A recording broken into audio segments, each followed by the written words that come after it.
Picture a glittering gala at Ashwood Manor, where Lady Evelyn Harcourt, radiant in emerald silk, spritzes her signature perfume, fleur d'obscurite, and collapses, dead, poisoned by her own scent. Enter Miss Jane Marple, the unassuming spinster, with a razor-sharp mind, unraveling a web of motives, a desperate perfumer facing ruin, a loyal assistant hiding ambition, a rival burning with envy, and a charming cousin drowning in debt. In a world of elegance and deceit, only one truth will emerge. Will you follow the scent to the killer? Chapter 1. The Gala at Ashwood Manor. The evening air was thick with anticipation as the grand doors of Ashwood Manor swung open, admitting a procession of elegantly clad guests. The manor, nestled in the rolling hills of the English countryside, glowed with a warmth that belied the crisp October night. Its chandeliers, dripping with crystal, cast a constellation of light across the ballroom, where polished oak floors reflected the swirl of silks and satins. The occasion was Lady Ashwood's annual gala, a fixture of the county's social calendar, and no expense had been spared to ensure its splendor. Roses, imported from some distant hothouse, spilled from silver vases, and a string quartet filled the air with delicate strains of Vivaldi. Miss Jane Marple, seated unobtrusively in a velvet-upholstered chair near a marble fireplace, surveyed the scene with her characteristic quiet acuity. Her modest black lace dress and single strand of pearls marked her as an outsider to this glittering world. Yet her presence was no accident. Lady Ashwood, a school friend from days long past, had insisted she attend, knowing Miss Marple's penchant for unraveling the intricacies of human behavior. "You see things, Jane," Lady Ashwood had said with a laugh, "things the rest of us miss." Now, as Miss Marple's pale blue eyes scanned the room, her knitting needles paused mid-stitch, sensing a discord beneath the evening's polished surface. At the heart of the gathering stood Lady Evelyn Harcourt, the undisputed queen of the social set. Her emerald gown, tailored to perfection, shimmered as she moved, its fabric catching the light like a jewel. Her dark hair was swept into an elegant chignon, adorned with a single diamond pin. But it was her scent that truly set her apart. Fleur d'obscurite, a bespoke perfume crafted exclusively for her, enveloped her in a cloud of musky, floral notes: jasmine, amber, and something darker, indefinable. Guests turned as she passed, drawn not only by her beauty, but by the fragrance that seemed to linger in the air like a spell. Miss Marple, ever observant, noted how Evelyn wielded her charm with precision. Her laughter bright, but calculated, her gestures gracious, yet commanding. The ballroom buzzed with conversation, the clink of champagne flutes mingling with murmured gossip. Miss Marple's ears caught snatches of it, praise for Evelyn's elegance, envy of her influence, and whispers of her less savory traits, her sharp tongue, her relentless ambition. Among the crowd, 4 figures stood out to Miss Marple's discerning gaze. Marcel Dubois, the French perfumer who had created Evelyn's signature scent, hovered near a refreshment table, his flamboyant cravat and animated gestures betraying a nervous energy. Clara Wren, Evelyn's assistant, trailed her mistress like a shadow. Her plain gray dress a stark contrast to Evelyn's radiance, her eyes darting with a mix of devotion and something less definable. Beatrice Lyle, Evelyn's rival, stood across the room, her crimson gown a bold challenge, her smile tight as she watched Evelyn hold court. And Roland Harcourt, Evelyn's cousin, leaned against a pillar, his handsome face lit with a roguish grin as he charmed a group of young ladies, though his eyes flicked often toward his cousin. Miss Marple's thoughts were interrupted by a sudden hush. At precisely 9:30, Evelyn paused near the center of the ballroom, raising a delicate hand to spritz her wrists with fleur d'obscurite from a crystal flagon. The scent wafted anew, and for a moment, all eyes were on her. Then, without warning, she faltered. Her hand flew to her throat, her face contorted in a silent gasp, and she crumpled to the floor, her gown pooling around her like spilled ink. The flagon slipped from her fingers, shattering on the marble, its contents glinting in the candlelight like liquid diamonds. A woman screamed, and the crowd surged forward, only to recoil as a doctor, a guest with a practice in Harley Street, knelt beside her. Miss Marple rose, her knitting set aside, and moved closer, her small frame slipping easily through the throng. The doctor's pronouncement was swift and grim. Lady Evelyn Harcourt was dead. A murmur of shock rippled through the room, followed by a cacophony of voices, some calling for police, others whispering of foul play. Miss Marple's gaze settled on the broken flagon, its jagged edges catching the light. The scent of fleur d'obscurite still hung in the air, now tinged with an unsettling weight. She glanced at the four figures she had noted earlier: Marcel, pale and fidgeting; Clara, frozen, her hands clasped tightly; Beatrice, her lips parted in what might have been triumph or horror; and Roland, his charm replaced by a guarded stillness. As Lady Ashwood wrung her hands and called for order, Miss Marple returned to her chair, her mind already turning. "A tragedy," she murmured to herself, her eyes bright with purpose, "but not an accident, I think." The gala had ended, but the mystery had just begun. Chapter 2. The Scent of Suspicion. The morning after Lady Evelyn Harcourt's collapse at Ashwood Manor dawned grey and heavy, as if the sky itself mourned the loss of the socialite's vibrant presence.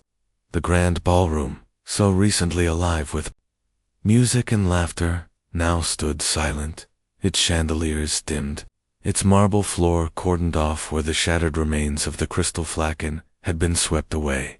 Miss Jane Marple, seated in a quiet corner of the Manor's morning room, sipped her tea with a calm that belied the storm of thoughts swirling in her mind. Her knitting lay untouched on the table beside her, a silent testament to her preoccupation. The events of the previous evening had cast a pall over the house, and the air was thick with questions no one dared voice too loudly. Inspector Crane, a lean man with a methodical air and a penchant for order, had arrived before dawn with a small team of constables. His sharp eyes and clipped speech marked him as a man who preferred facts to speculation, yet even he seemed unsettled by the circumstances of Evelyn's death. The preliminary report from the police surgeon, delivered in hushed tones to Lady Ashwood, confirmed what many had feared: poison, swift and merciless, had claimed Evelyn's life. The source, it seemed, was the very perfume that had defined her fleur d'obscurite. The bottle, now in police custody, was being analyzed in a laboratory in London, but the implications were already clear. This was no accident. Someone had turned Evelyn's signature scent into an instrument of death. Miss Marple, though not officially involved, had been invited to remain at the manor by Lady Ashwood, who valued her old friend's insight into matters of the heart and mind. "You have a way of seeing through people, Jane," Lady Ashwood had said, her voice trembling as she wrung a lace handkerchief. "I cannot bear to think someone in my home could do such a thing." Miss Marple had nodded, her expression gentle, but her eyes sharp, and promised to observe quietly. Now, as she sat in the morning room, she listened to the murmured conversations of the household staff, and the subdued exchanges of the guests who had stayed the night. Her mind sifted through the fragments, piecing together a picture that was still maddeningly incomplete. The inspector's investigation had quickly narrowed to 4 individuals, who had both opportunity and, it seemed, potential motives. Marcel Dubois, the French perfumer, whose genius had crafted fleur d'obscurite, was a man of flamboyant charm, but rumored financial distress. Clara Wren, Evelyn's assistant, had been her constant shadow, privy to her secrets and her schedule, yet perhaps harboring ambitions of her own. Beatrice Lyle, Evelyn's social rival, had never hidden her resentment, her own star dimmed by Evelyn's relentless brilliance. And Roland Harcourt, Evelyn's cousin and heir, carried the weight of debts and a reputation for recklessness. Each had been near Evelyn during the gala, and each had reason to wish her gone. Miss Marple's fingers twitched as if reaching for her knitting, but instead, she clasped her hands, her mind turning over the possibilities like cards in a game of patience. The morning room's tall windows overlooked the manor's manicured gardens, where mist clung to the rose bushes like a shroud. Miss Marple's gaze drifted there as she recalled the events of the gala. She had seen Marcel hovering near the refreshment table, his silk cravat slightly askew, his laughter too loud, as if masking some inner turmoil. Clara had moved through the crowd with a quiet efficiency, her plain gray dress blending into the background. Yet her eyes had followed Evelyn with an intensity that struck Miss Marple as curious. Beatrice, resplendent in crimson, had stood apart, her conversation with other guests laced with sharp-edged wit that barely concealed her disdain for Evelyn, and Roland, with his easy charm and roguish smile, had flitted from group to group, his glances toward his cousin tinged with something Miss Marple could not yet name envy, perhaps, or desperation. Inspector Crane entered the morning room, his notebook in hand, and requested a word with Lady Ashwood. Miss Marple, unobtrusive as ever, remained in her corner, her presence barely noted by the inspector. She listened as he outlined the initial findings. The poison, he explained, was a rare compound, odorless and undetectable to the untrained nose, likely introduced into the perfume bottle shortly before Evelyn's final application. The flagon itself had been a gift from Marcel, designed to hold his bespoke creation, and was kept in Evelyn's private dressing room, accessible only to a select few. The inspector's tone was measured, but Miss Marple detected a note of frustration. The case was complex, the motives tangled, and the evidence maddeningly sparse. As Lady Ashwood excused herself to confer with the housekeeper, Miss Marple rose and approached the inspector, her demeanor as unassuming as a village spinster. "A dreadful business, Inspector," she said softly, her eyes meeting his with a quiet intensity. "Have you considered the perfume's creation process? A scent so unique must require great skill and, perhaps, access to unusual ingredients." Crane, accustomed to dismissing amateur interference, paused, struck by the clarity in her gaze. He nodded curtly, noting her suggestion, and promised to investigate the perfumer's workshop. Miss Marple returned to her seat, satisfied that she had planted a seed without overstepping her bounds. The manor's staff, bustling to maintain order amid the tragedy, provided a wealth of whispered intelligence. Miss Marple, adept at coaxing confidences from the most reticent, struck up a conversation with a young maid named Elsie, who was polishing the silver in the dining room. Elsie, eager to share, revealed that Marcel had been seen pacing the manor's conservatory late at night, muttering to himself in French. "He looked proper worried, miss," Elsie said, her eyes wide, "and he was carrying a little case, like the one he keeps his perfume things in." Miss Marple nodded, filing the detail away. The conservatory, with its humid air and exotic plants, was where Marcel often worked on his creations, claiming the atmosphere inspired him. Could it also have provided cover for darker deeds? Clara Wren, meanwhile, had been seen lingering near Evelyn's dressing room before the gala, her hands busy with the Another servant, a footman named Thomas, confided to Miss Marple over a cup of tea in the servants' hall that Clara had seemed out of sorts that evening, her usual composure frayed. "She was always so careful with Miss Evelyn's things," Thomas said, "but that night, she was fussing with that perfume bottle like it was the crown jewels." Miss Marple's eyes narrowed slightly. Clara's role gave her unparalleled access to Evelyn's possessions, including the fatal flagon. But what could drive such a loyal assistant to betrayal? A grudge, perhaps, or a dream deferred too long. Beatrice Lyle's presence at the gala had been impossible to ignore, her crimson gown a deliberate contrast to Evelyn's emerald. Miss Marple, recalling a conversation overheard near the ballroom's grand staircase, knew that Beatrice had visited Evelyn's suite earlier that day, ostensibly to mend a rift over a recent social slight. The visit had ended in raised voices. According to a chambermaid, who had been dusting nearby, Beatrice's motive was clear. Her rivalry with Evelyn had been the talk of London's salons for months. But had her envy turned to murder? Miss Marple pondered the possibility, her mind conjuring images of village rivalries she had witnessed in St. Mary Mead, where pride and resentment could fester into something far more dangerous. Roland Harcourt, the charming cousin, presented another puzzle. His inheritance of Evelyn's fortune was no secret, and his gambling debts were the subject of much gossip. Miss Marple had overheard him at the gala, joking with a friend about his imminent luck, a remark that now seemed chillingly prescient. A gardener, tending the roses outside the morning room, mentioned to Miss Marple that Roland had been seen leaving the manor's east wing, the location of Evelyn's suite on the morning of the gala, a small vial in his hand. He looked like he didn't want to be seen, miss, the gardener said, scratching his head. Slipped out quick, he did. Miss Marple's lips pursed. Roland's charm was a mask, she suspected, one that might hide a desperate need for wealth.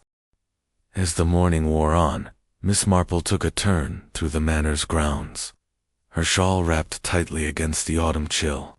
The gardens, usually a place of serenity, seemed to whisper secrets of their own. She paused near the conservatory, its glass walls fogged with condensation. Inside, she glimpsed Marcel's silhouette, bent over a table cluttered with vials and pipettes. His movements were hurried, almost frantic, and Miss Marple wondered what he might be concealing. She made a mental note to suggest that Inspector Crane search the conservatory thoroughly, particularly for any unusual chemicals. Returning to the manor, Miss Marple encountered Lady Ashwood in the library, where shelves of leather-bound volumes stretched to the ceiling. The older woman's face was drawn, her eyes red from sleeplessness.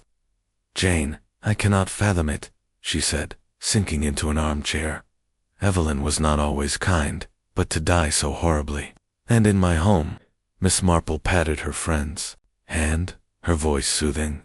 "The truth will come out, my dear," she said. "It always does, if one looks closely enough." She did not mention the fragments she had gathered, the conservatory case, Clara's fussing Beatrice's argument, Roland's vial. Each was a thread in a tapestry she was only beginning to weave. The afternoon brought a flurry of activity, as Inspector Crane summoned the 4 suspects for questioning in the manor's study. Miss Marple, invited to sit in as an observer, took her place in a high-backed chair, her presence as unremarkable as a piece of furniture. Marcel was first, his accent thick with indignation as he proclaimed his innocence. "Fleur de was my masterpiece," he declared, his hands gesturing wildly. "Why would I destroy my own creation?" Yet his eyes darted to the side, and Miss Marple noted the sheen of sweat on his brow. Clara followed, her voice steady, but her fingers twisting a handkerchief. She admitted to handling the flagon, but insisted it was part of her duties. Beatrice, cool and composed, denied any ill will, though her smile was brittle. Roland, last, was all charm, deflecting questions with jokes, until Crane's sharp tone silenced him. As the interviews concluded, Miss Marple remained in the study, her gaze lingering on a small portrait of Evelyn on the desk. The socialite's eyes seemed to challenge her, demanding justice. Miss Marple murmured to herself, "The truth lies in the smallest details, the turn of a phrase, the flick of a wrist, the scent of a motive." She rose, her resolve firm. The poison in the perfume was but the final act of a drama that had begun long before the gala. To uncover the killer, she would need to trace the threads back to their source. Through the tangled web of envy, debt, and ambition that bound the suspects to their victim. The day drew to a close with the manor shrouded in mist, its windows glowing faintly against the gathering dusk. Miss Marple retired to her room, her mind alight with possibilities. She opened her notebook, a habit from her village days, and jotted down her observations. Marcel's financial ruin, Clara's hidden resentment, Beatrice's wounded pride, Roland's reckless greed. Each was a piece of the puzzle, but the picture was not yet clear. As she closed the notebook, her eyes fell on the sprig of lavender she had plucked from the garden, its scent faint but pure. A scent can charm or kill, she thought, and in this case, it has done both. With that, she turned down the lamp, ready to face the next day's revelations, with her quiet, unyielding clarity. Chapter 3.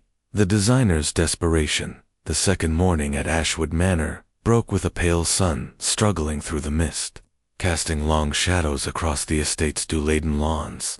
Miss Jane Marple, ever an early riser, sat in the Manor's breakfast room, her tea cooling as she gazed out at the gardens. The room was quiet, save for the soft clink of porcelain as a maid cleared the sideboard.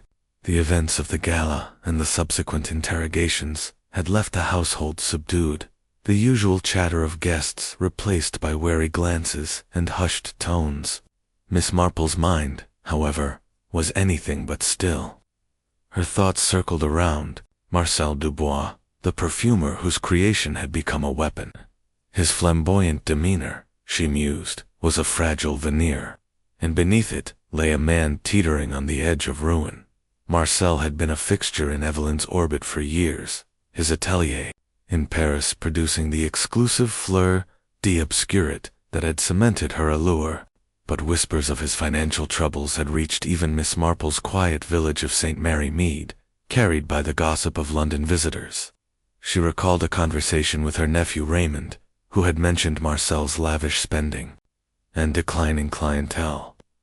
"The man lives like a prince," Raymond had said, "but his debts are piling higher than his perfume bottles." Now, as Miss Marple stirred her tea, she considered the implications. Evelyn, known for her shrewdness, had likely been more than a patron to Marcel, perhaps a creditor, one who could demand repayment at a moment's notice. The breakfast room door opened, admitting Lady Ashwood, her face pale but composed. She joined Miss Marple at the table, her hands fidgeting with a silver spoon. "Jane, I hardly slept," she confessed. "The idea that Marcel, of all people, could be involved, it's unthinkable. He adored Evelyn, or so I thought." Miss Marple's eyes softened, but her voice was measured. "Adoration can curdle, my dear, when mixed with desperation. A man in debt is like a cornered fox, unpredictable." Lady Ashwood nodded, her expression troubled, and mentioned a rumor she had heard from a guest.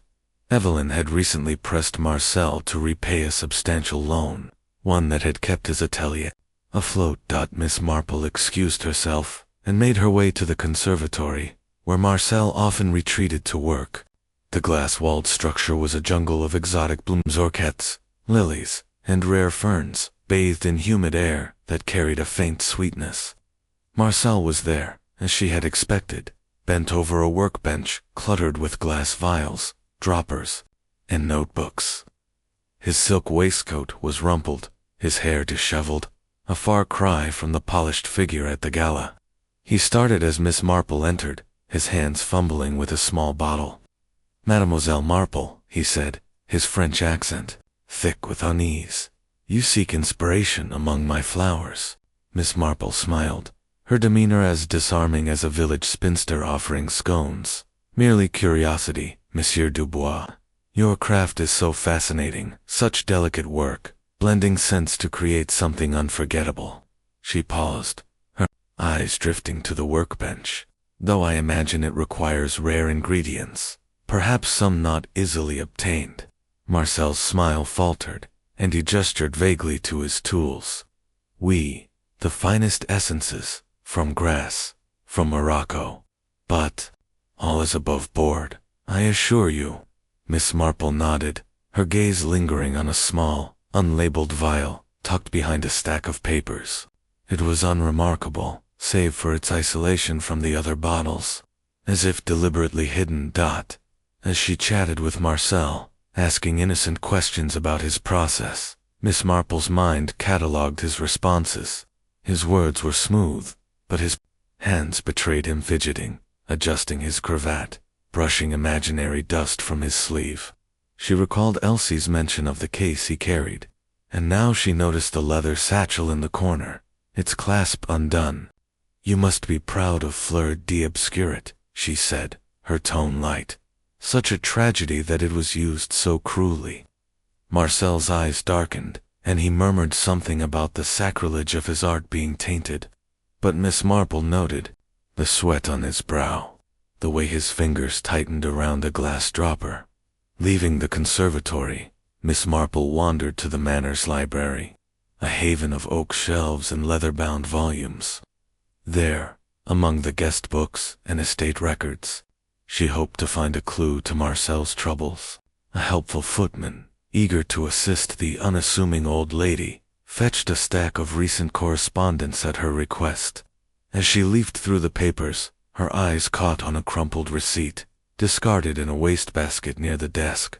It was from a London apothecary, listing a purchase of a chemical compound tetramethylonitratrazil, a substance Miss Marple vaguely recalled from a conversation with her chemist friend, Dr. Haydock. It was not a common perfumery ingredient, but its properties, he had once mentioned, could be adapted for sinister purposes.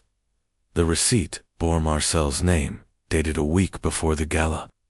Miss Marple tucked it into her reticule, her heart quickening. She had no proof yet that the chemical was linked to the poison, but its presence in Marcel's possession was a thread she could not ignore. She resolved to share her find with Inspector Crane, but only after gathering more context. A man like Marcel, she reasoned, would not act rashly unless driven by necessity, and necessity, in her experience, often wore the face of fear. Miss Marple observed Marcel from across the dining room. He sat with Beatrice Lyle, his gestures animated as he described a new fragrance he was developing. Beatrice, her crimson lips curved in a half-smile, seemed only half-engaged, her eyes scanning the room as if searching for an escape.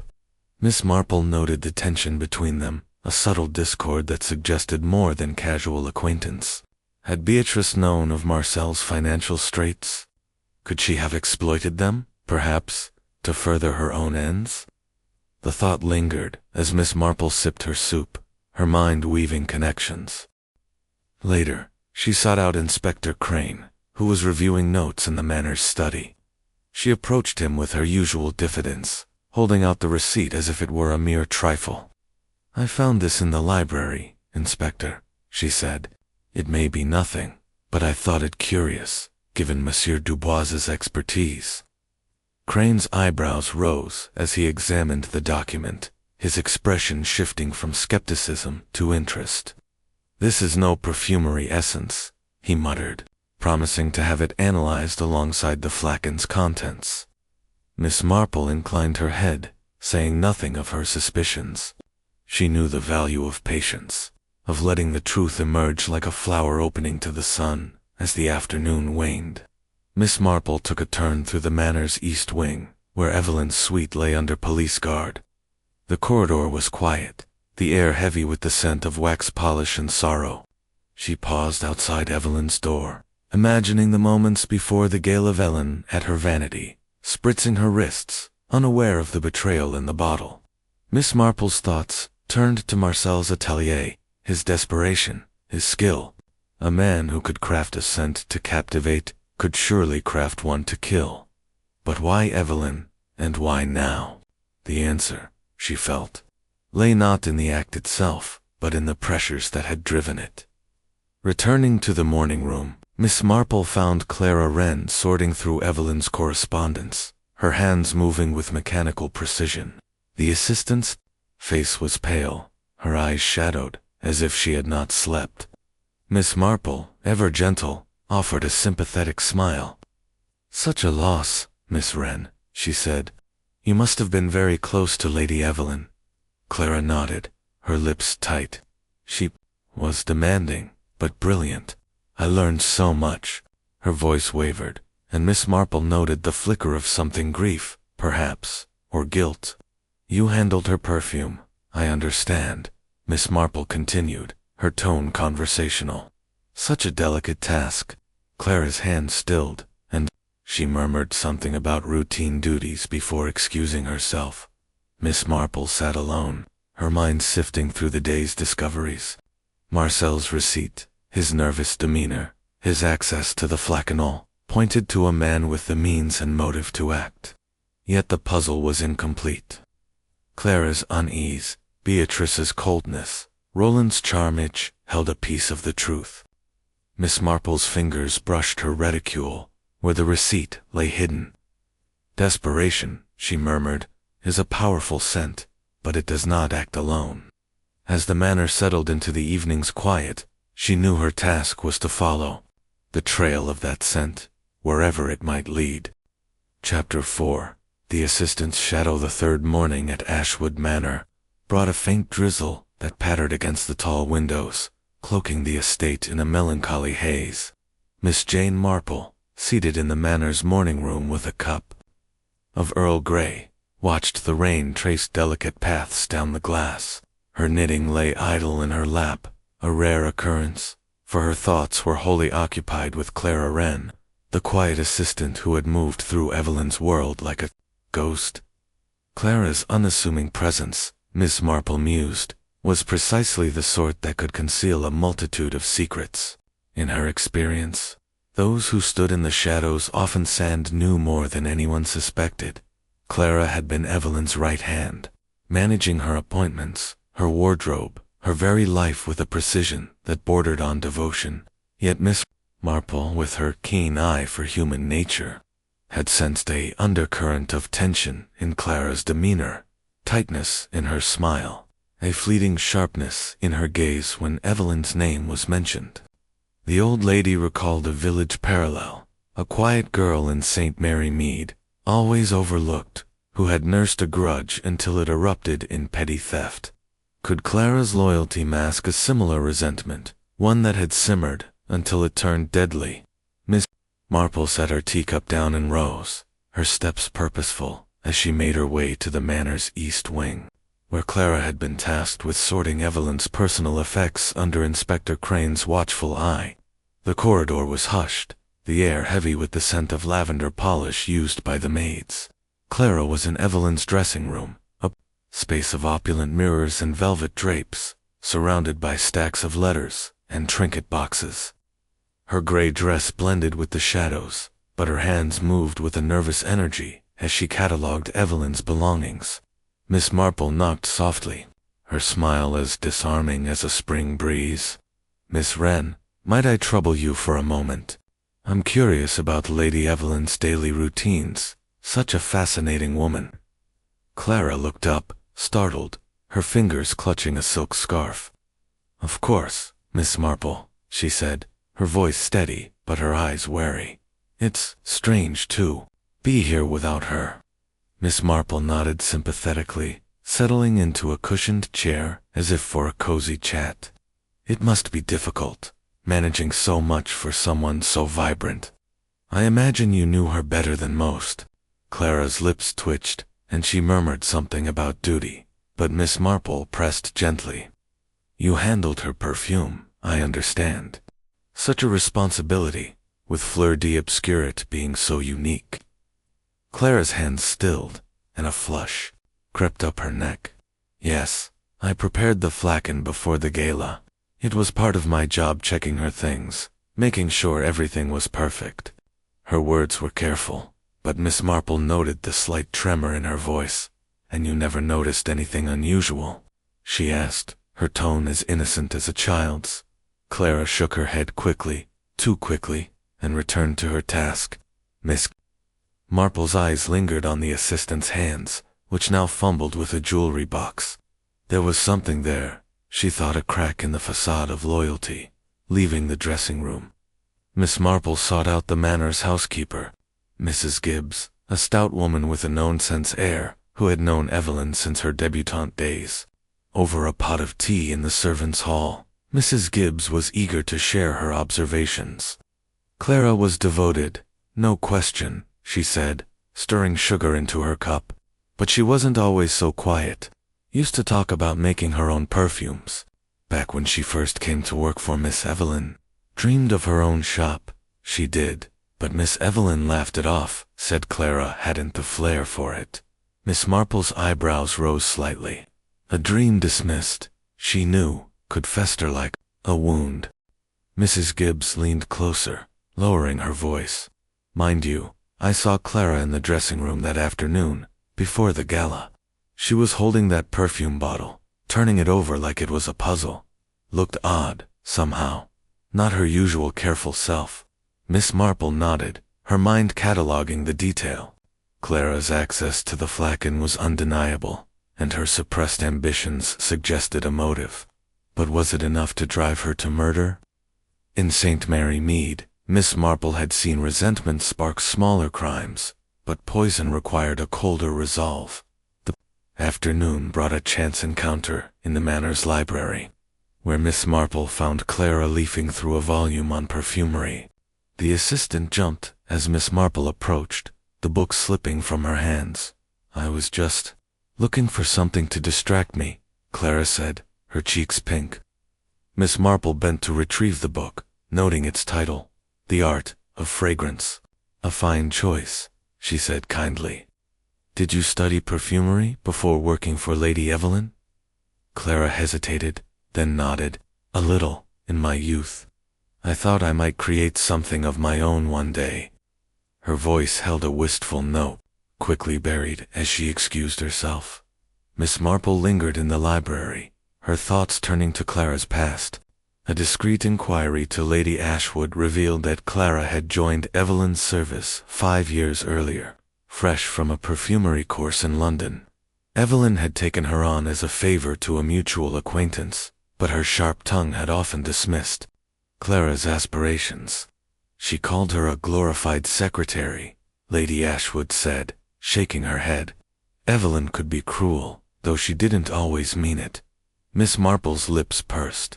Cruelty, even unintended, could plant seeds of bitterness. Returning to the morning room, Miss Marple encountered Inspector Crane, who was reviewing statements from the gala's guests. She mentioned Clara's presence in the dressing room, framing it as a casual observation. Miss Wren seems so diligent, she said, but I wonder if she ever felt overshadowed by Lady Evelyn's brilliance.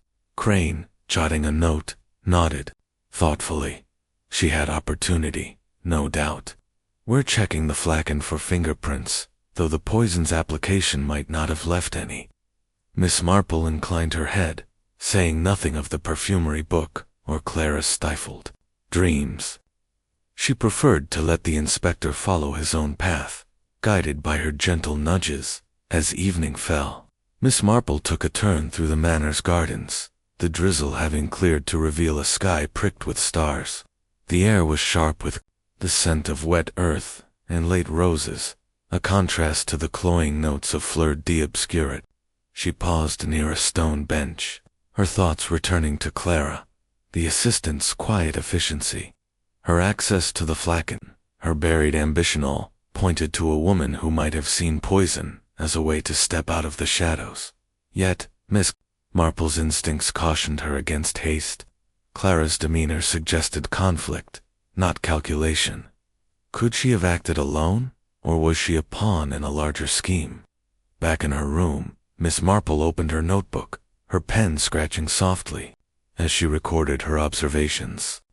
Clara's handling of the flagon, her perfumery training, her suppressed dreams, they formed a pattern, but not a complete one. She thought of Marcel's desperation, Beatrice's envy, Roland's greed. Each suspect was a thread, but Clara's role felt pivotal, a quiet fulcrum around which the others turned. Closing her notebook, Miss Marple gazed out at the darkened estate. A shadow can hide much, she murmured, but it cannot hide forever. With that, she turned down her lamp, her mind alight with the next steps in unraveling the mystery of the poisoned perfume. Chapter 5. The rivals' envy. The fourth day at Ashwood Manor unfolded under a sky heavy with clouds, the air damp and cool, as if the weather itself mirrored the growing unease within the estate's walls. Miss Jane Marple, seated in the Manor's drawing room with a cup of chamomile tea, observed the muted comings and goings of the household. Her knitting needles clicked softly, a rhythmic counterpoint to her thoughts, which now turned to Beatrice Lyle, the socialite whose rivalry with Evelyn Harcourt had been as public as it was bitter. Beatrice's poised exterior, Miss Marple suspected, concealed a fire that could burn with deadly intent. In her years in St. Mary Mead, she had seen envy spark petty cruelties, but here, in the glittering world of high society, such passions could take a darker turn. Beatrice had been a striking presence at the gala, her crimson gown a bold challenge to Evelyn's emerald elegance. Her laughter had rung out, bright but brittle, and her eyes had followed Evelyn with a sharpness that Miss Marple had noted, even from her quiet corner. The two women had been locked in a silent war for years, their competition for social supremacy the subject of endless drawing-room gossip. Evelyn's charm and wealth had consistently outshone Beatrice, relegating her to a secondary role in London's elite circles. Miss Marple, sipping her tea, recalled a village parallel, two women vying for prominence in the Women's Institute, their rivalry simmering until one sabotaged the other's prize roses. Envy, she knew, could drive even the most polished to desperation. The drawing-room's tall windows offered a view of the manor's gravel drive, where Beatrice was just alighting from a carriage, her fur-trimmed coat catching the morning light. She moved with the grace of a woman accustomed to attention. Yet Miss Marple noted a stiffness in her posture, as if she carried an invisible burden. Seeking to learn more, Miss Marple made her way to the morning room, where Lady Ashwood was, arranging flowers with a distracted air. "Beatrice Lyle is quite the figure," Miss Marple said casually, adjusting her shawl. "She and Evelyn must have made quite a pair at these events." Lady Ashwood sighed, snipping a rose stem. "Oh, Jane, they were like fire and ice. Beatrice never forgave Evelyn for outbidding her at that auction last spring, a rare sapphire necklace. You know, Evelyn wore it everywhere, just to needle her." Miss Marple's eyes brightened with interest. A public slight, she knew, could fester like a splinter. She recalled overhearing a guest at the gala mention the incident, describing Beatrice's forced smile as Evelyn flaunted the necklace. "And did they ever reconcile?" Miss Marple asked, her tone light. Lady Ashwood shook her head. "Beatrice came to Evelyn's suite that afternoon, saying she wanted to clear the air. But I heard from a maid they parted on bad terms, raised voices, sharp words." Miss Marple nodded, filing the detail away. Beatrice's visit to Evelyn's suite, so close to the gala, placed her near the fatal flagon.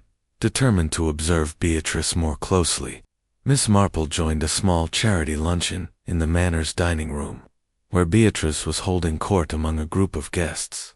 Her laughter was polished, her anecdotes sparkling, but Miss Marple noted the way her fingers toyed with a pearl brooch, a nervous tic that betrayed her composure. As the meal progressed, Miss Marple steered the conversation toward the gala, her questions gentle but probing. "Miss Lyle, you looked splendid that evening," she said, her smile disarming. "Did you and Evelyn have a chance to chat before the tragedy?" Beatrice's smile tightened, and she sipped her wine before answering. "Briefly, yes. We had a little talk about old times. Nothing more." Her tone was smooth, but Miss Marple caught the flicker of unease in her eyes. After luncheon, Miss Marple slipped into the manor's library, a sanctuary of quiet where she often gathered her thoughts. There, she encountered a young footman, Thomas, polishing a brass candelabrum. With her usual knack for coaxing confidences, she drew him into conversation. "You must see so much, working here," she said, her voice warm. Thomas nodded, eager to share.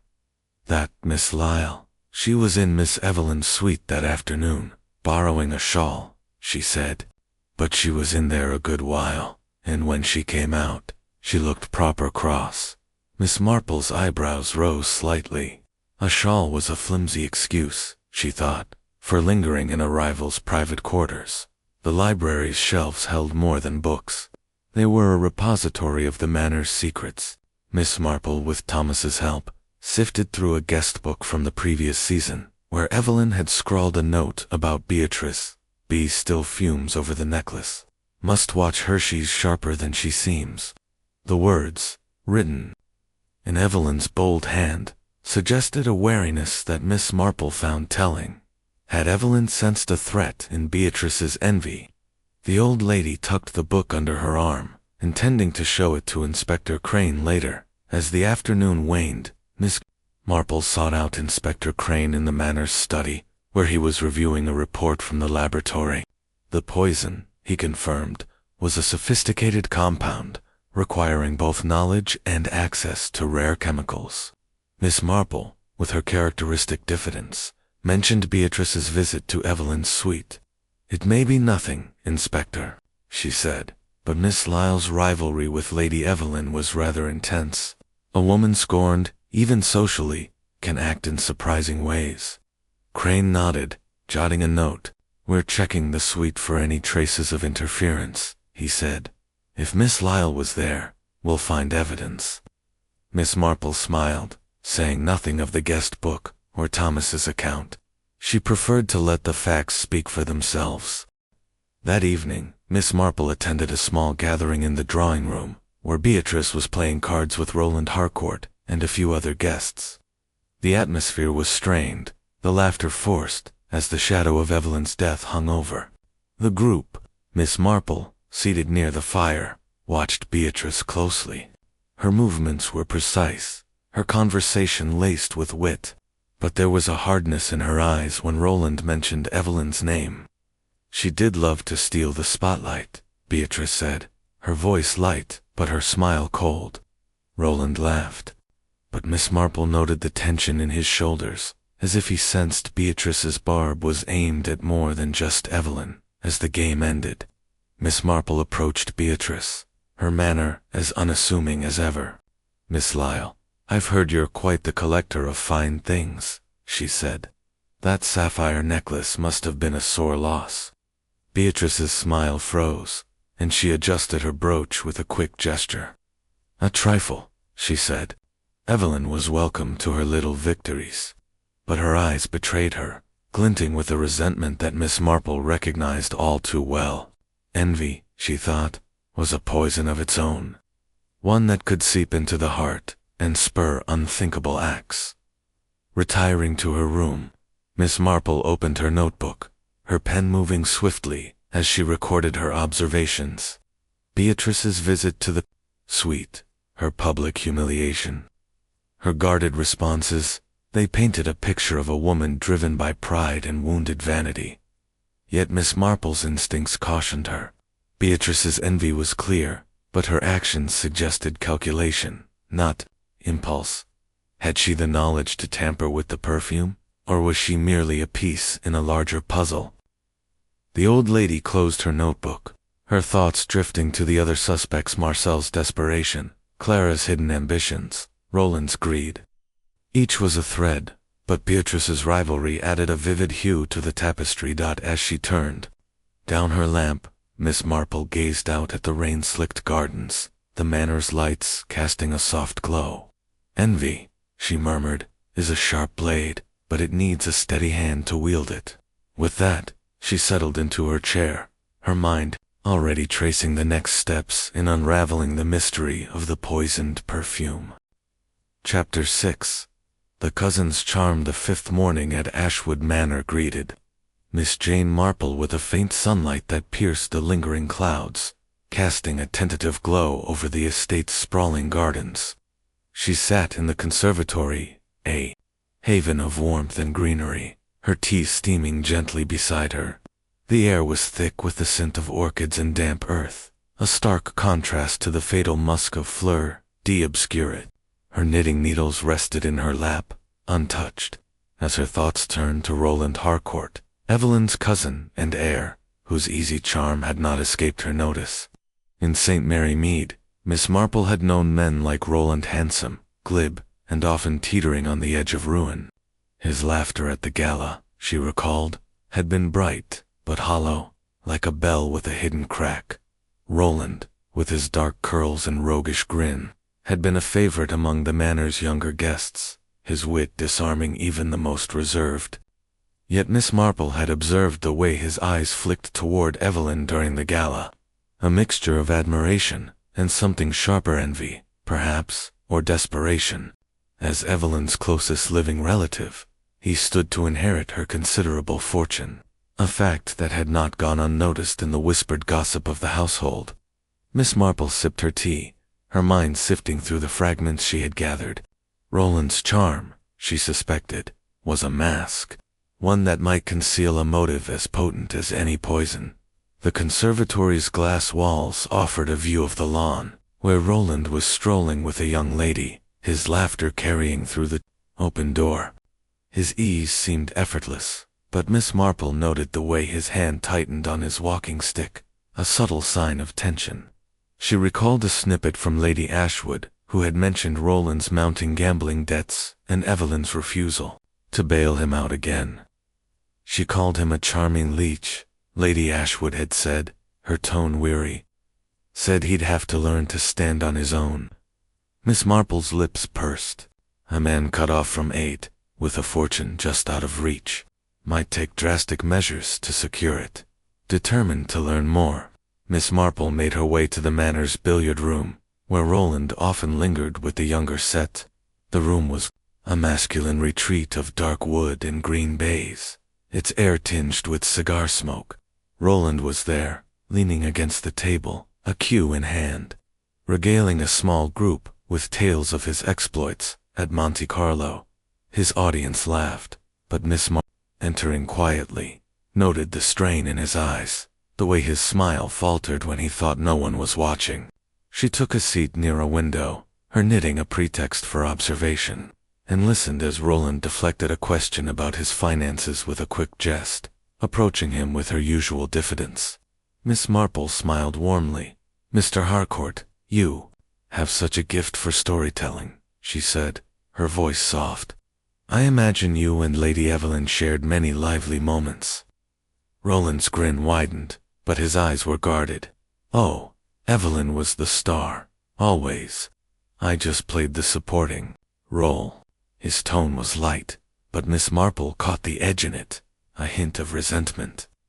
"You must miss her terribly," she pressed gently, "being so close, and with her estate." She let the sentence hang, watching his reaction. Roland's laugh was too quick, his hand brushing his hair. "A shock, of course. But life goes on, doesn't it?" He excused himself, claiming a need to meet another guest. But Miss Marple noted the haste in his steps. Her next stop was the Manor's stables, where she sought out Jem, the grizzled gardener who had mentioned seeing Roland with a vial.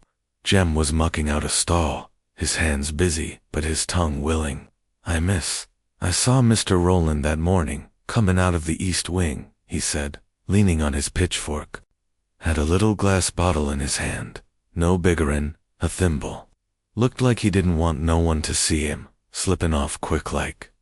Miss Marple nodded, her mind racing. The east wing housed Evelyn's suite, and a vial could mean many things: perfume, medicine, or something far more sinister. She thanked Jem, her thoughts turning to the laboratory report Inspector Crane had mentioned, which had identified the poison as a rare compound requiring careful handling. Luncheon. Miss Marple sat near Roland, her presence as unremarkable as a faded tapestry. He was in high spirits, charming a young heiress with tales of his travels, but Miss Marple noted his frequent glances toward the door, as if expecting interruption.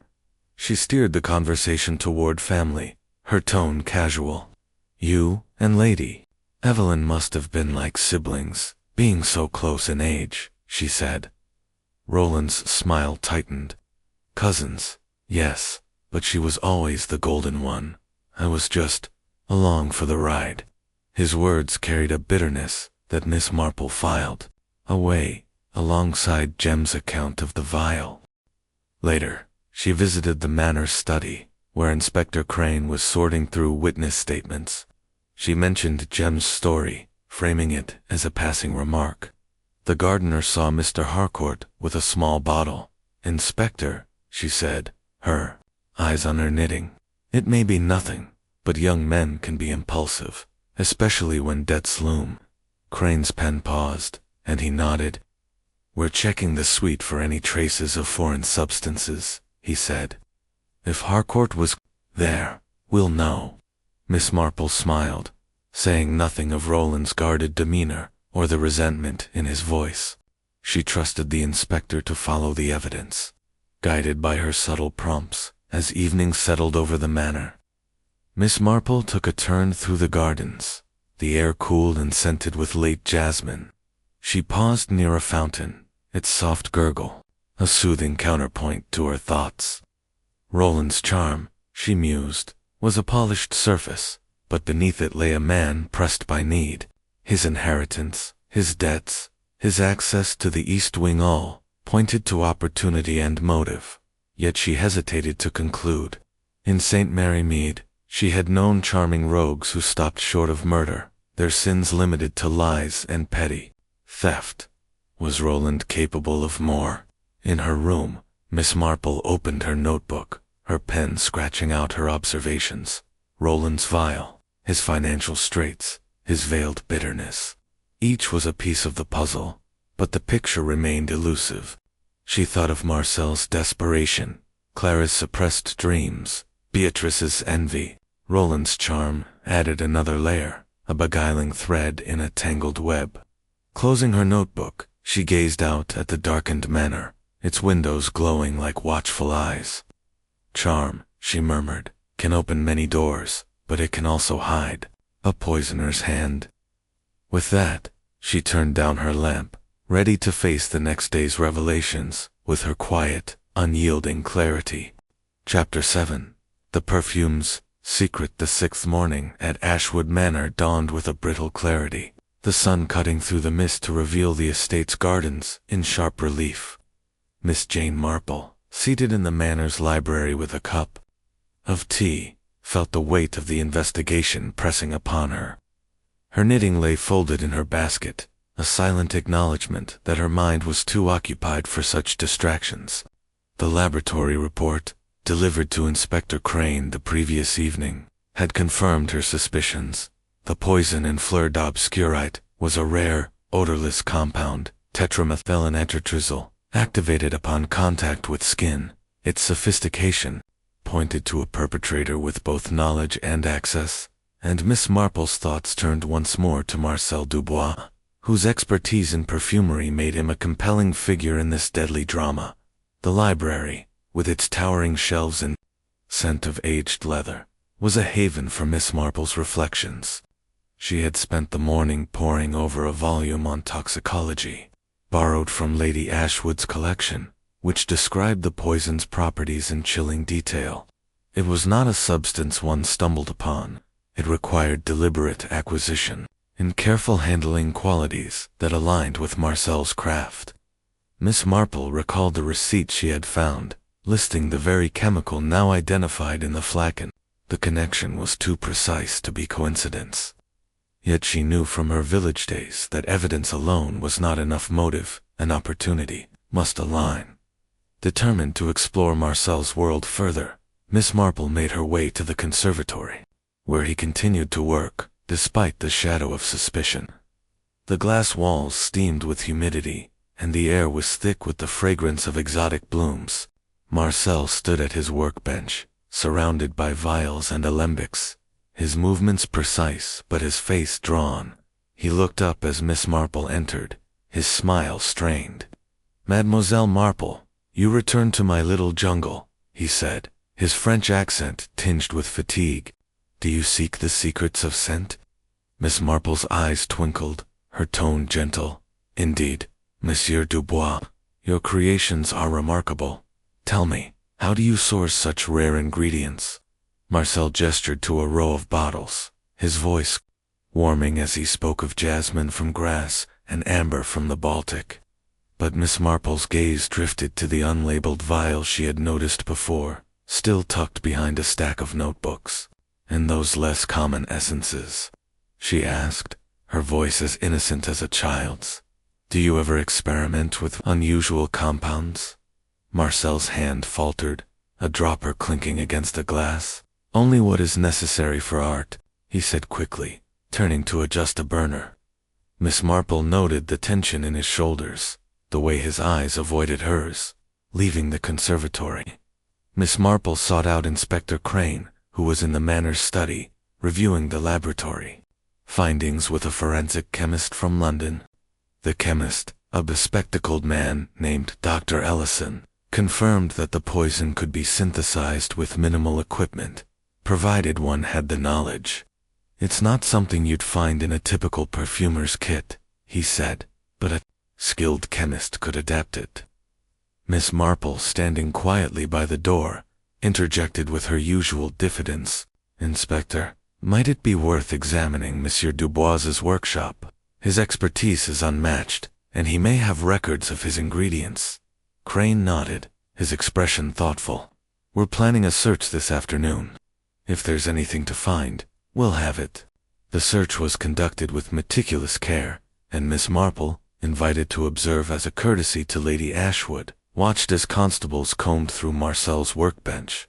They uncovered a small locked case, which Marcel opened reluctantly, revealing a collection of rare essences and, nestled among them, a vial matching the description of the one Miss Marple had seen. It was labeled base notes, but Dr. Ellison's quick test confirmed traces of the toxin. Marcel's face paled, and he stammered, "It is for experiments, nothing more. A mistake, perhaps, in labeling." Miss Marple's eyes narrowed, but she said nothing, letting Crane press the perfumer with questions about his suppliers and methods. At luncheon, Miss Marple sat across from Marcel, who was subdued, his usual flamboyance muted. He picked at his food, his eyes darting to the other suspects: Clara, quiet and watchful; Beatrice, coolly detached; Roland, laughing too loudly at a guest's jest.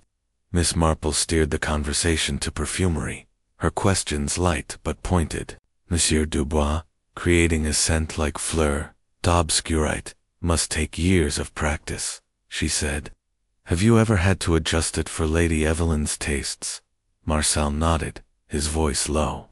"She was particular, demanded perfection, but I would never," he broke off, his hands trembling. Miss Marple's smile was kind, but her mind was sharp, noting his agitation. Later, she spoke with Lady Ashwood in the drawing room, where a fire crackled against the autumn chill. "Marcel's atelier is struggling, isn't it?" Miss Marple asked, her tone conversational. Lady Ashwood sighed. "He's been desperate, for months. Evelyn lent him a fortune to keep it afloat, but she grew impatient. Said she'd call in the debt if he didn't produce something new." Miss Marple's fingers brushed her reticule, where the receipts still lay. The pieces were aligning Marcel's skill, his financial ruin, his access to the flagon. Yet she hesitated.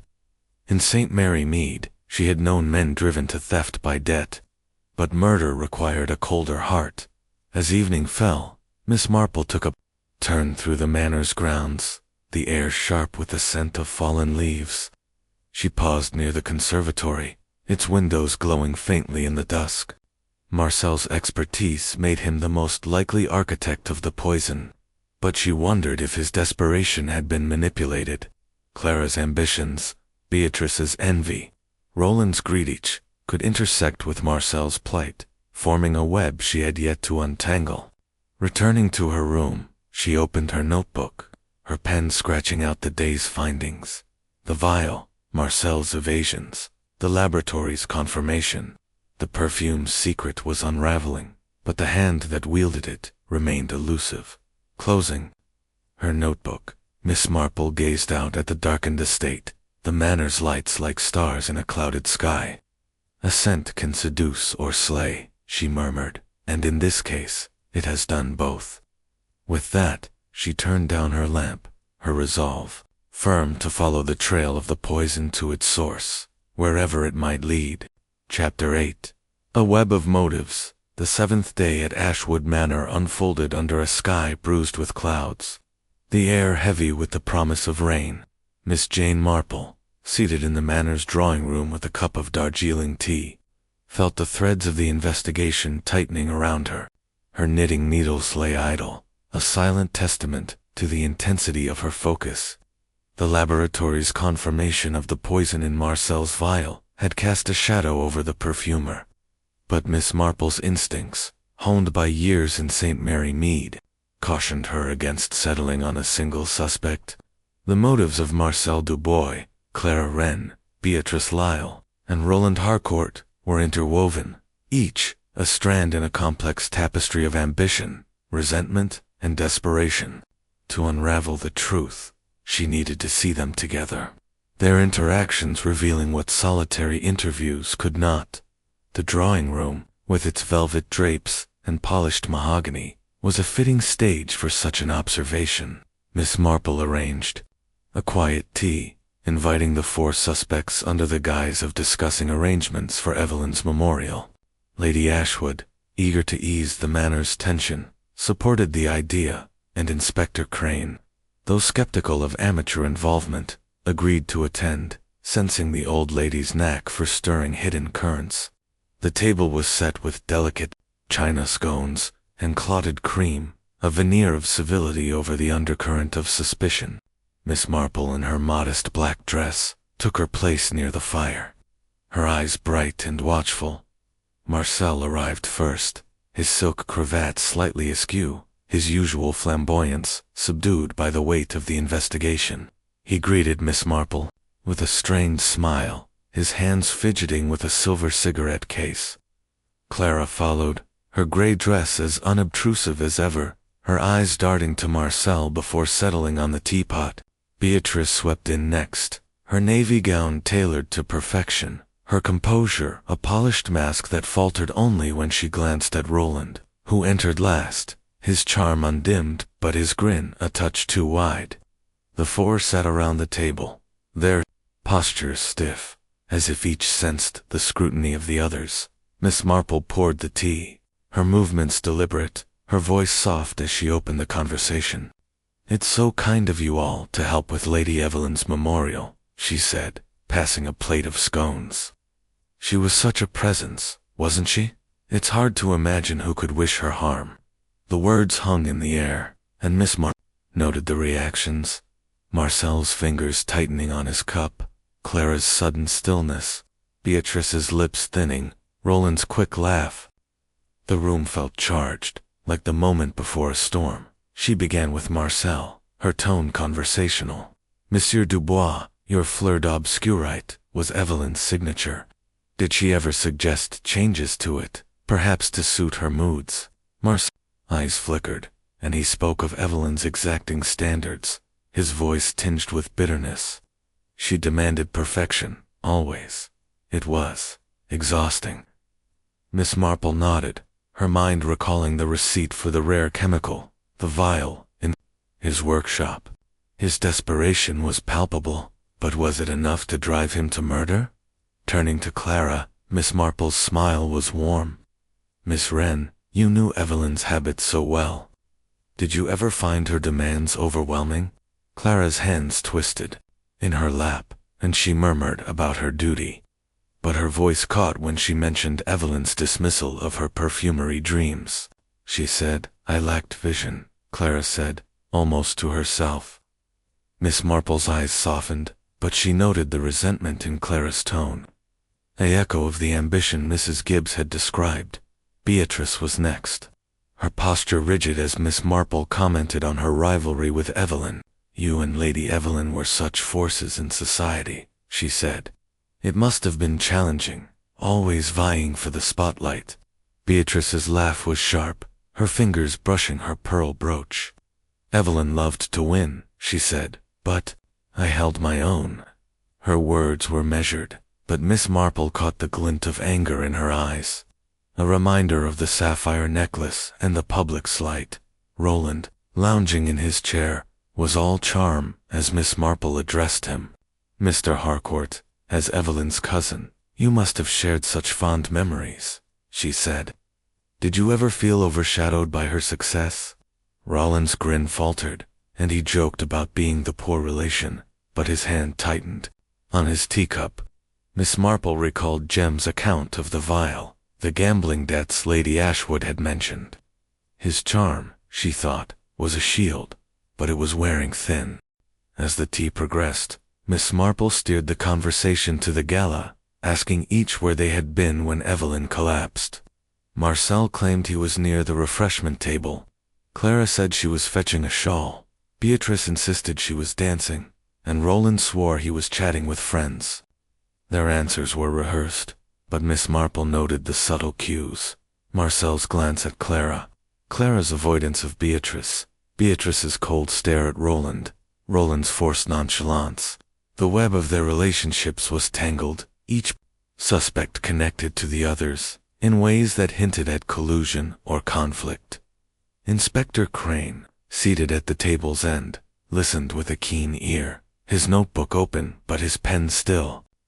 Miss Marple, sensing his interest, asked one final question, her voice as gentle as a breeze. "Did any of you notice anything unusual about the flagon that evening? It was such a beautiful piece." The question was met with silence, broken only by Marcel's cough, Clara's quick intake of breath, Beatrice's raised eyebrow, and Roland's shrugged. The moment passed, but Miss Marple's mind catalogued their reactions, each a clue to their guilt or innocence. After the tea, Miss Marple lingered in the drawing room, her thoughts turning over the interactions.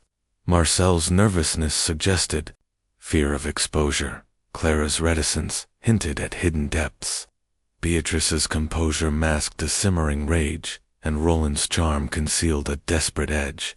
She recalled a village case in St. Mary Mead, where a group of friends had conspired to cover a theft, their motives intertwined like vines.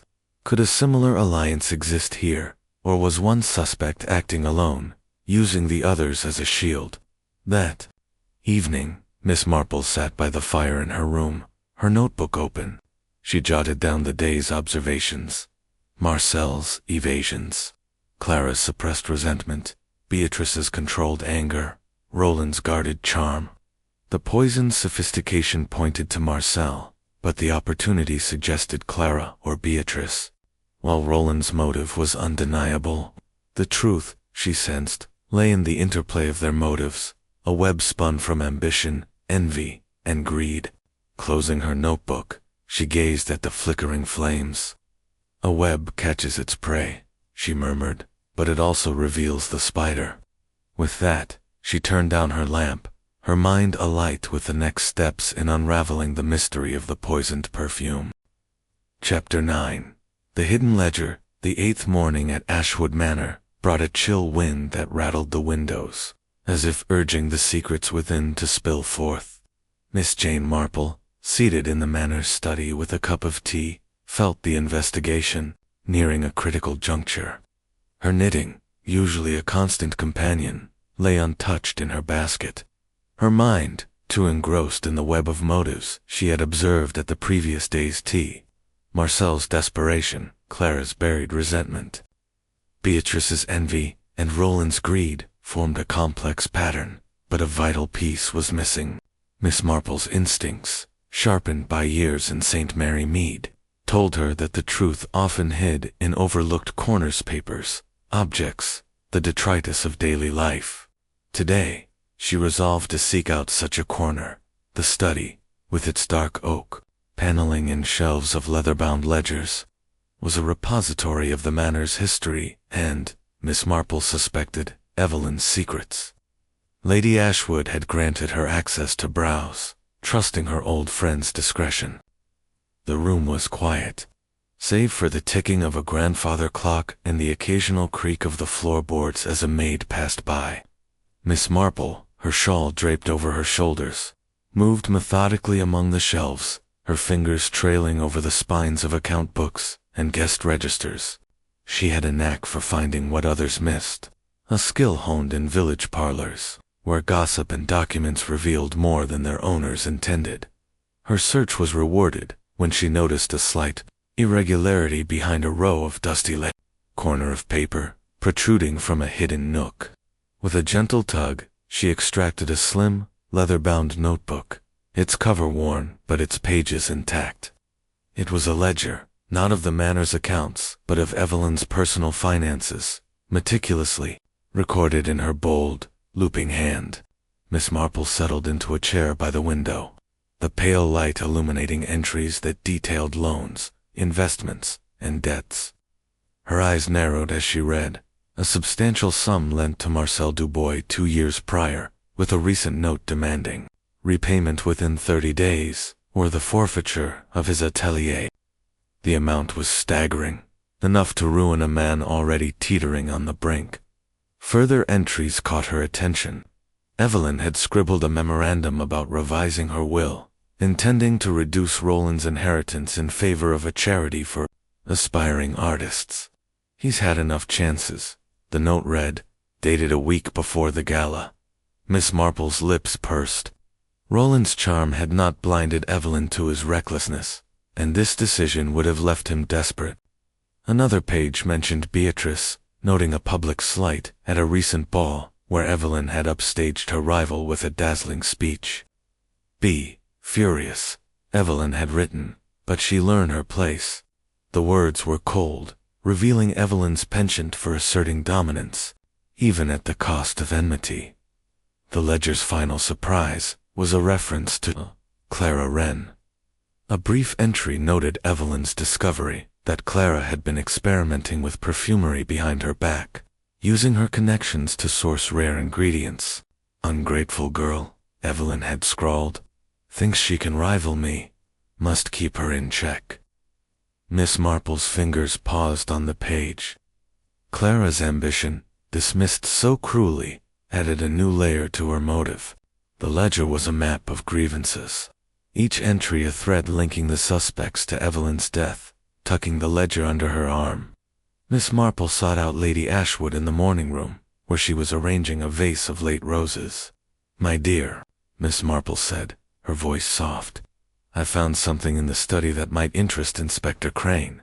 Evelyn kept detailed records, didn't she?" Lady Ashwood nodded, her eyes widening as Miss Marple described the ledger's contents. "She was always meticulous," Lady Ashwood said, "but I had no idea she was so unforgiving." Miss Marple smiled gently, saying nothing of the ledger's revelations. She preferred to let the evidence speak for itself. She found Inspector Crane in the Manor's East Wing, overseeing a re-examination of Evelyn's suite. With her usual diffidence, she handed him the ledger, framing it as a chance discovery. "I thought this might shed light on Lady Evelyn's relationships," she said, her eyes on her knitting, which she had resumed to maintain her unassuming air.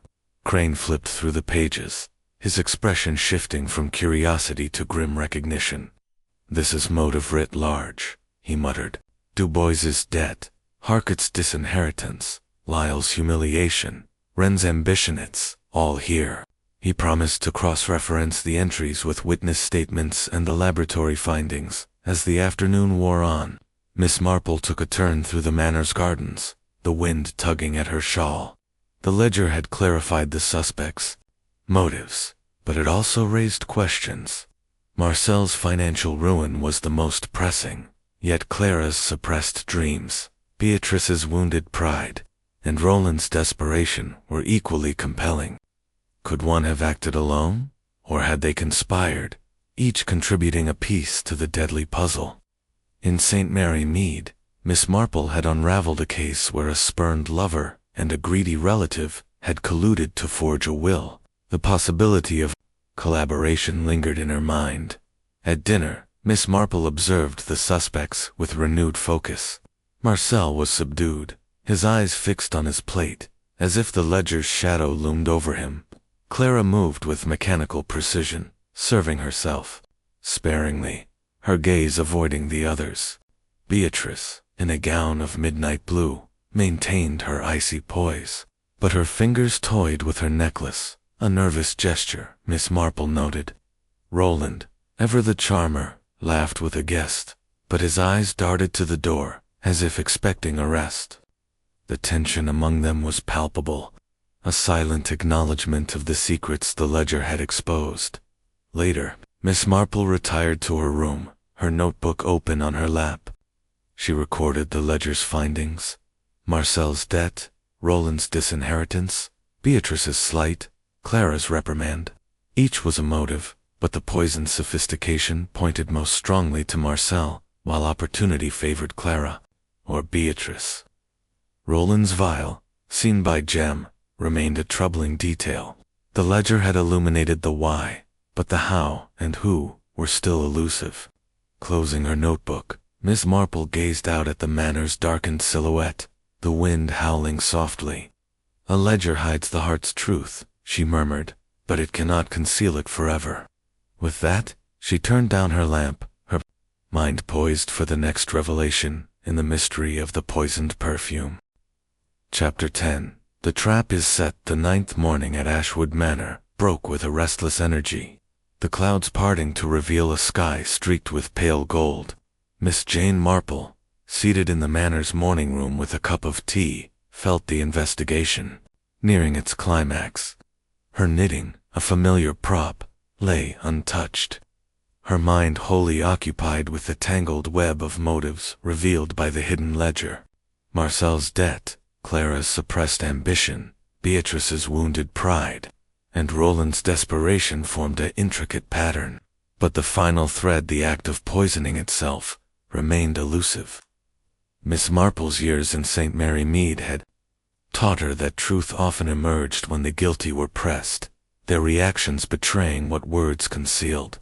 Today, she resolved to set a trap, subtle yet precise, to draw the poisoner into the light.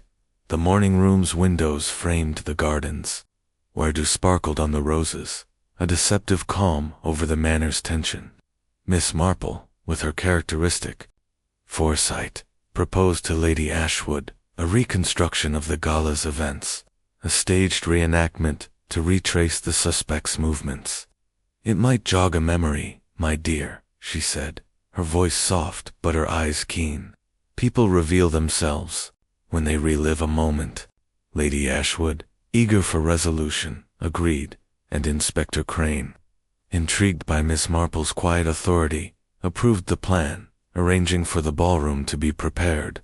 The 4 suspects, Marcel, Clara, Beatrice, and Roland, were summoned, their compliance tinged with unease.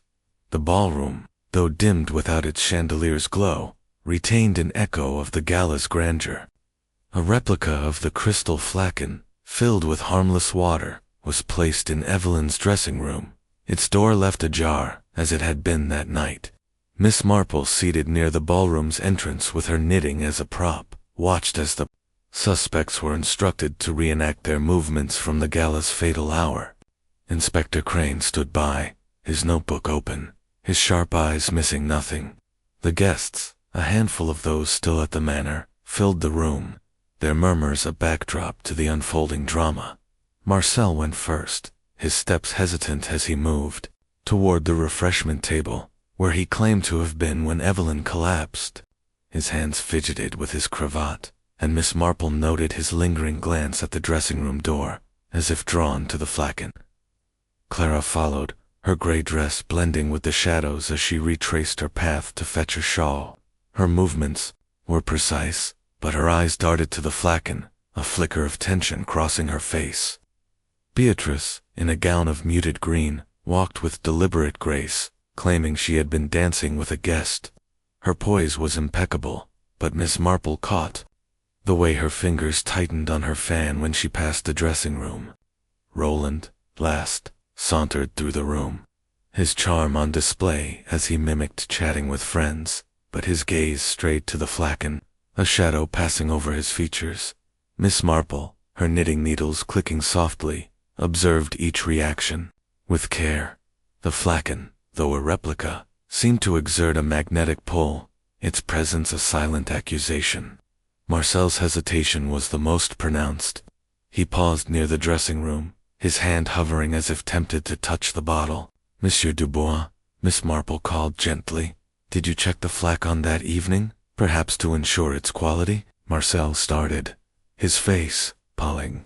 "Nan, mademoiselle, I was nowhere near it," he said, too quickly. Miss Marple nodded, her smile serene, but her mind catalogued his unease. Clara, when questioned, claimed she had only glanced at the flagon while arranging Evelyn's things. Yet Miss Marple noted her hands, clasped tightly, as if suppressing a tremor. Beatrice, questioned about her visit to Evelyn's suite, dismissed it as a trivial errand, her voice cool but her eyes sharp. Roland, with a laugh, swore he had no reason to approach the flagon, his nonchalance a touch too studied. The reenactment ended, but the air was thick with unspoken truths. Each suspect's reaction a clue in Miss Marple's mental tapestry. After the reenactment, Miss Marple conferred with Inspector Crane in the study, her tone as unassuming as ever.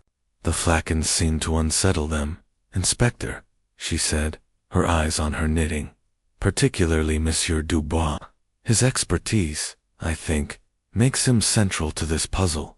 Crane nodded, revealing that the search of Marcel's workshop had yielded a notebook detailing experiments with rare compounds, including the toxin found in the flagon. "It's damning," Crane said, "but we need proof he placed it there." Miss Marple suggested a discreet test of the base notes, vial from Marcel's case, suspecting it held the key. That afternoon, Dr. Ellison, the forensic chemist, conducted the test under Crane's supervision. Miss Marple, invited to observe, stood quietly as the results confirmed her suspicions. The vial contained traces of tetramethyl, identical to the poison in coastal waters fleur d'obscurite. Marcel, summoned to explain, stammered about experimental blends, his voice rising in panic. It was for research, nothing more, he insisted, but his eyes betrayed him, darting to the door as if seeking escape. Miss Marple's expression remained gentle, but her mind was alight with certainty. The trap had worked, exposing Marcel's guilt, though she sensed the full truth was not yet complete. At dinner, the suspects dined in strained silence, the reenactment's weight lingering. Marcel was pale, Clara withdrawn, Beatrice icy, and Roland's charm strained. Miss Marple, seated at the table's end, observed their interactions, noting the glances they exchanged. Marcel's fear, Clara's caution, Beatrice's disdain, Roland's unease. The ledger, the vial, the reenactment hall pointed to Marcel. But Miss Marple wondered if another hand had guided his actions, a shadow behind the poussin. In her room that evening, Miss Marple opened her notebook, her pen scratching out the day's findings. Marcel's reaction to the flagon, the vial's contents, the suspect's tension. The trap had revealed much, but the web of motives, Clara's ambition, Beatrice's envy, Roland's greed, suggested a deeper complexity. Closing her notebook, she gazed out at the manor's darkened grounds, the stars obscured by clouds. "A trap catches the unwary," she murmured, "but the truth requires one final tug." With that, she turned down her lamp, her resolve firm to bring the mystery of the poisoned perfume to its conclusion. Chapter 11. The Revelation. The 10th day at Ashwood Manor dawned with a fragile calm. The sky a pale blue streaked with wisps of cloud, as if the heavens themselves held their breath. Miss Jane Marple, seated in her room with a cup of tea, felt the weight of the investigation reaching its crescendo. Her knitting lay forgotten, her mind a whirl of connections forged from the ledger, the reenactment, and the damning vial found in Marcel Dubois's workshop. The evidence pointed unmistakably to the perfumer, yet Miss Marple's instincts, honed by countless village intrigues, urged her to consider the broader tapestry. Clara's ambition, Beatrice's envy, Roland's greed. Each had played a part, but the final act belonged to Marcel, and she resolved to unveil the truth in a setting that would compel confession. The grand hall of the manor, with its soaring ceilings and tapestried walls, was chosen for the gathering. Lady Ashwood, pale but resolute, agreed to Miss Marple's request to assemble the suspects and remaining guests. Framing it as a discussion of Evelyn's legacy, Inspector Crane, sensing the old lady's purpose, stationed himself at the hall's edge, his constables discreetly positioned near the doors. The hall was lit by flickering candelabras, casting long shadows that danced across the polished floor. Miss Marple, in her modest black dress, stood near the fireplace, her presence as unassuming as a sparrow. Yet her eyes gleamed with quiet authority. Marcel, Clara, Beatrice, and Roland entered, their faces a study in guarded tension. Marcel's flamboyance was gone, his silk cravat limp, his hands twitching. Clara, in her gray dress, kept her eyes downcast, her fingers clasped tightly. Beatrice, in a gown of deep violet, maintained her icy poise, but her lips were a thin line. Roland, his charm frayed, offered a weak smile that failed to mask his unease. The guests, seated in rows of velvet chairs, whispered among themselves, their curiosity palpable. Lady Ashwood, at Miss Marple's side, wrung her hands, her faith in her friend unshaken. Miss Marple began, her voice soft but carrying the weight of truth. Lady Evelyn Harcourt's death was no accident, she said, her eyes sweeping the room. Her perfume, fleur d'obscurite, her pride and joy, was turned against her cruel betrayal of her trust. She paused, letting the words settle, noting Marcel's flinch, Clara's stillness, Beatrice's raised chin, Roland's shifting posture. The poison, tetramethylene was a rare compound, requiring skill to procure and apply. It was found in a vial in Monsieur Dubois's workshop, hidden among his base notes. Marcel's face drained of color, and he rose, his voice trembling. Mademoiselle, I swear, it was for experiments. I would never miss. Marple raised a hand, her expression gentle but firm. Please, Monsieur Dubois, let us trace the path of this tragedy.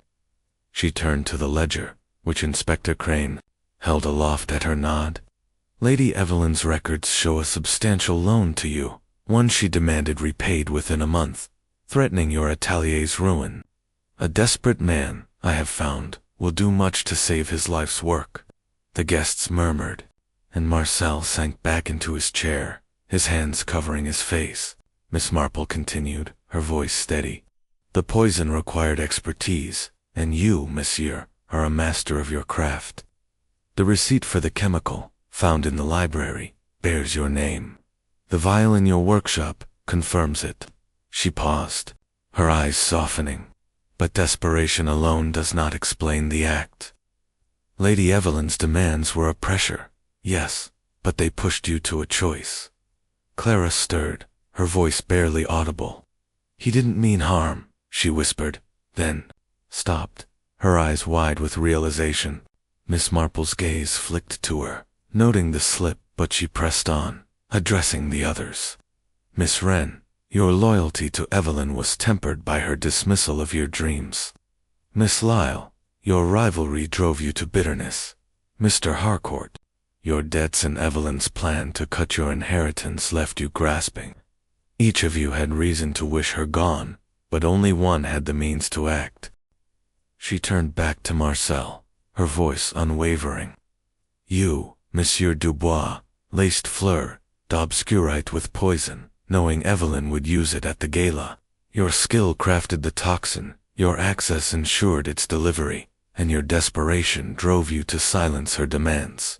Marcel's shoulders slumped, and a sob escaped him. The room fell silent, the air heavy with the weight of revelation. I could not lose everything, he whispered, his accent thick with anguish. She would have ruined me, my atelier. My name, I thought. One act, and I would be free. Inspector Crane stepped forward, his handcuffs glinting in the candlelight. Marcel Dubois, you're under arrest for the murder of Lady Evelyn Harcourt, he said, his voice firm, but not unkind. Marcel rose, his head bowed, and allowed himself to be led away, the guests partying like a sea. Clara's eyes brimmed with tears, Beatrice's face was a mask of shock, and Roland's charm dissolved into a stunned silence. Miss Marple watched, her expression serene, but her heart heavy with the cost of truth. As the hall emptied, Lady Ashwood clasped Miss Marple's hand. Jane, how did you know? She asked, her voice trembling. Miss Marple smiled, her eyes distant. People are much the same, my dear, whether in a manor or a village. Their fears, their desires, they leave traces, if one looks closely. She said no more, her thoughts already turning to the quiet of St. Mary Mead, where simpler mysteries awaited. In her room that night, Miss Marple opened her notebook, her pen scratching a final entry. Marcel's confession, the ledger's truth, the vial's evidence. The web had unraveled, its center revealed. Closing the notebook, she gazed out at the manor's darkened grounds, the stars now visible in a clearing sky. Truth, she murmured, is a bitter scent, but it clears the air. With that, she turned down her lamp, ready to leave the tragedy of Ashwood Manor behind. Chapter 12. The quiet aftermath. 11th morning at Ashwood Manor broke with a serene stillness, as if the estate itself exhaled after the storm of Marcel Dubois's confession. The sun filtered through the tall windows, casting a soft glow over the gardens, where the roses seemed to nod in quiet approval. Miss Jane Marple, seated in the morning room with her final cup of tea at the manor, felt a sense of closure, though not without a pang of sorrow. Her knitting resumed at last, clicked rhythmically in her hands, a soothing counterpoint to the weight of the past days. The mystery of the poisoned perfume had been unraveled, its perpetrator unmasked, but the ripples of Evelyn Harcourt's death lingered, reshaping the lives of those left behind. The manor was subdued, its guests preparing to depart, their voices hushed as they spoke of Marcel's arrest. Inspector Crane, efficient as ever, had concluded his formalities, ensuring Marcel was escorted to London for further questioning. The laboratory's evidence, the hidden ledger, and the reenactment's revelations had formed an ironclad case, leaving no room for doubt. Yet Miss Marple, with her keen understanding of human nature, knew that justice, while necessary, often left wounds unhealed. She thought of St. Mary Mead, where a village scandal, once resolved, could alter friendships and families for years. Lady Ashwood joined Miss Marple, her face drawn but her eyes grateful. "Jane, you've saved us from a shadow that might have lingered forever," she said, settling into a chair. "But I can't help feeling for Marcel's such talent, such despair." Miss Marple nodded, her needles pausing. "Despair can twist even the brightest gifts," she said softly. "He saw no other path, but that does not lessen the tragedy." She declined to elaborate, her thoughts turning to the other suspects, whose motives had been laid bare but whose guilt had stopped short of murder. Clara Wren, pale and quiet, had been seen in the conservatory that morning, tending to the orchids Marcel had left behind. Miss Marple, passing by, had overheard her, speaking to a maid about her plans to leave Ashwood and pursue perfumery in earnest. "I'll make my own sense," Clara had said, her voice firm despite its tremor. "Not for fame, but for myself." Miss Marple smiled at the memory, recognizing the spark of resilience. Clara's ambition, once stifled by Evelyn's shadow, now had room to bloom, a small redemption amid the sorrow. Beatrice Lyle, her icy poise softened by the ordeal, had announced her intention to retreat from London's social whirl. At breakfast, she had spoken quietly to Lady Ashwood, her words carrying a rare humility. "Evelyn's death has shown me the cost of envy," she admitted, her fingers no longer clutching her pearl brooch. Miss Marple, overhearing from her table, saw in Beatrice a woman chastened, perhaps ready to seek a quieter path. In St. Mary Mead, Miss Marple had known proud souls who learned humility through loss. She hoped Beatrice would find peace. Roland Harcourt, his charm dimmed but not extinguished, had surprised the household with a vow to reform. At a gathering in the drawing-room the previous evening, he had spoken earnestly of settling his debts through honest work, his roguish grin replaced by a sober resolve. Evelyn's fortune would have been a curse, he said to a guest, unaware of Miss Marple's quiet presence. "I'll make my own way now." Miss Marple, her knitting needles clicking, doubted the permanence of his resolve but wished him well. A charming rogue, she knew, could change if the lesson was sharp enough. As midday approached, Miss Marple prepared to depart, her small suitcase packed with the efficiency of a seasoned traveler. Lady Ashwood insisted on accompanying her to the station, her gratitude effusive. "Jane, you've done more than solve a crime," she said, her eyes misty. You've given us clarity." Miss Marple smiled, her hand patting her friend's. "It's simply a matter of seeing what's there, my dear," she said, her voice gentle but firm. She declined further thanks, her thoughts already turning to the quiet lanes of St. Mary Mead, where simpler puzzles awaited Dot at the station as the train's whistle sounded. Miss Marple boarded with her usual composure, her reticule holding the notebook that chronicled the case. She opened it briefly, her eyes scanning the final entry. Marcel's confession, Clara's resolve, Beatrice's humility, Roland's promise.